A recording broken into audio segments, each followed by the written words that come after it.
I've gotten a lot of comments from a short that I did the other day talking about Oliver Anthony's divorce and my buddy who's going through a nasty divorce.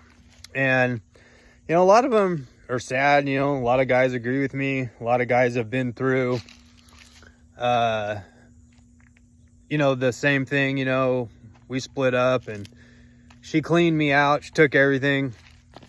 And a lot of the women obviously don't agree with me, and what did he do? And you don't have a leg to stand on because you were a drunk and a drug addict and blah blah blah blah.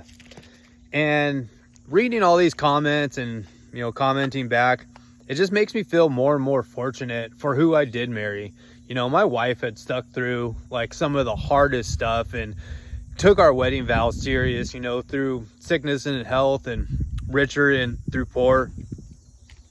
And the more I read them and the more I think about it, it just makes me more and more fortunate, and kind of just makes me, unless you're in an abusive relationship and stuff, you really got to learn to talk to each other and help each other understand one another and try to work things out.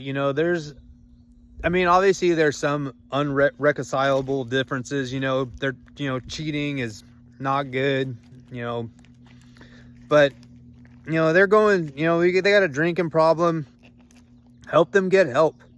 If you honestly love them and care about them, help them get help. They got a drug problem, help them get help. They're sick, or just arguing about money and bills and stuff like that.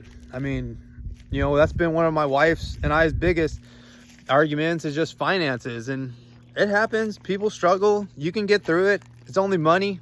You still got each other. You still love each other and care about each other. You can work through it. I know people get super depressed and super down on themselves when money's tight, but it's just money. We just love each other more than, I guess, material things. Yeah, so I don't know, it's really made me reflect on my marriage and what my wife's put up with, and it makes me very fortunate for who I married. And I'm very lucky. I'm a very lucky man.